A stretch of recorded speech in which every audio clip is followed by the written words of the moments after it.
There, everybody. So this is take like 4 of this. I'm hoping it actually works this time. Oh, look at these dogs. These cute little puppies. Hi, puppies.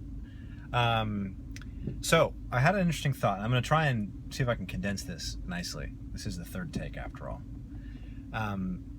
But it has to do with a couple of things. So you know how there's this like age-old battle between PC users and Mac users? And they're always talking about which one's better. And both of them have all these arguments and stuff. I was having a conversation with a friend of mine, and some of the standard arguments came up. So he is a PC user, and I am a Mac user, fairly recently converted to Mac. He and I were like PC fanboys together forever, and we would rag on Macs all the time. And now I've completely flip-flopped, and I'm going to explain sort of why, but that's not really the point of this video. It's not really about Mac versus PC. It's about sort of an underlying interesting thing that came up. So he brought up the fact that he could never use a Mac because he doesn't want to give up control of the computer. He wants to be able to control it into doing what he needs it to do, right?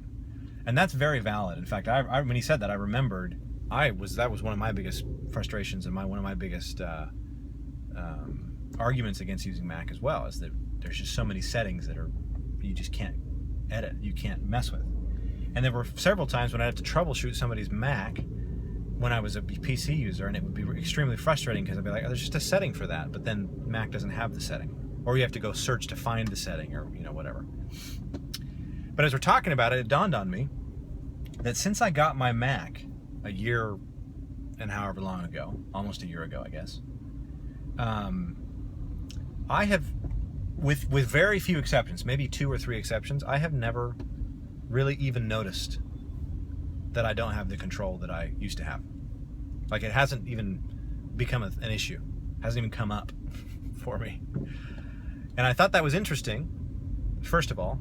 And as I was thinking about that, it dawned on me that the reason why I felt like I needed control over my PC is because my PC needed to be controlled, right? Meaning, the PC needs user input in order to work the way that the user wants it to.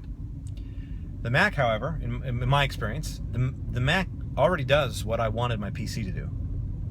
So when I got the Mac and I started using it, it was like, oh, okay, perfect. No need to worry about control, because this computer is already doing what I wanted my other computer to do, what I spent so much time controlling my other computer to do, trying to get it to do. But I wouldn't allow myself to open my mind to the fact that another computer might actually already do it, because I was so stuck on this thing about needing to control. And at the end of the day, the Mac, for me, the Mac does a better job at being my computer than the PC ever did. And it's because all along, I think I was just looking for a computer that knew what it was doing so that I didn't have to do it and spend all my energy making the computer do what I wanted it to do. So I think this has nothing to do with, I don't really care about Mac versus PC. It's just, molten sand, essentially. They both do the same thing. You get on the internet, can you open up Chrome? Okay, you're fine. It's the same thing. But I think there is an underlying interesting point that I think should be examined, and so I'm going to examine it. The point is, I think that in some instances, we can let our experiences or our surroundings dictate our desires or our needs or our wants. Meaning, or even our personality to a certain extent. We can basically let our surroundings dictate who we are. I think that happens fairly. I mean, there's not a portion of that you can't get away from, right? Your surroundings do shape who you are. But I think in some instances we allow, based on past experiences, current experiences, based on thought process, whatever, we allow our desires and our viewpoints to be dictated by our surroundings. Like just like I needed to micromanage my computer, my PC, because the PC needed to be micromanaged, and I don't need to micromanage my my Mac because it manages itself just fine. It's the same thing in life. Like take business for example. If you're a leader, manager, or something in a business, and you feel the need, like you have to micromanage. That's just your thing. You have to be in control. Chances are you're either currently working with, or in the past a lot have worked with, teams of people who needed micromanaging, meaning they wouldn't perform without it, or they couldn't perform without it. It doesn't mean that you have to be a micromanager. It just means that your experience has dictated that you don't get what you want unless you micromanage. The problem is, most of the time, that same thought process, that same need to micromanage, will carry over and spill into situations when you don't need to. Sometimes you can keep micromanaging people even though they don't need to be micromanaged. But you think that because of your experiences, that's the only thing you can do. Like that's it. That's all that there is micromanaging, right? That's like for business. So like in relationships, it's the same way. Sometimes you can, a lot of people get very cautious in relationships, and a lot of it has to do with they've been in relationships, been around people that force them to be cautious. I mean, if you date a guy or a girl who's abusive, then naturally you're gonna be defensive with your next, with whatever your next relationship is, or in that relationship or anything moving forward. But it's not because you're defensive. It's because the situation has made you that way. You think you are that way, and you think that you've decided to be that way, but really, the situation has made you that way. So I think it's interesting because a lot of times it'll go unnoticed, and we won't even think about it. We'll assume that the reason why, that it's just part of who we are.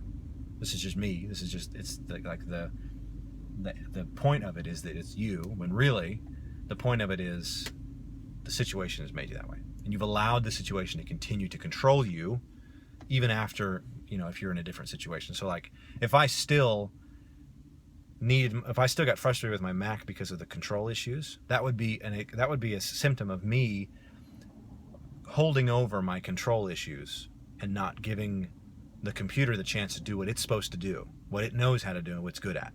Same thing as if I go into a leadership position in a business and I'm micromanaging people that are great on their own. The guy I'm working with right now, he does not do well being micromanaged, but he does very well if I let him do his thing. If we let him do his thing. And so we do. We let him do his thing, and he's awesome. It's great. I'm the same way. I don't like to be micromanaged.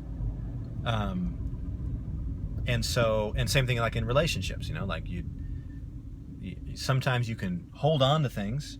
You can think that it's you, and really you're just reacting to previous situations, and it doesn't have anything to do with the current situation, with what's actually going on right now. So I think it's interesting. It's difficult to let go of some things in the past. We do get shaped that way. But regardless of how difficult it is to let go of the past and let go of the way we've become, we will never be accurate. We will never be as effective as when we are living in the current moment, meaning we get rid of everything that's holding us back from the past, and we're only taking into consideration valid, relevant, current data, not the stuff that's holding us back from way back when. In those instances, those are the times when we're going to be the most effective, the most appropriate, the most accurate in everything that we do. Because at the end of the day, if you treat somebody like they deserve for you to be defensive against them, and they don't, in a relationship, they're going to leave. If you micromanage, this is huge. If you micromanage someone that doesn't do well with micromanaging, they will leave you because they don't need to be micromanaged. They don't need you. And so, yeah, that's just an interesting little thought. So, thought I'd share. Peace out.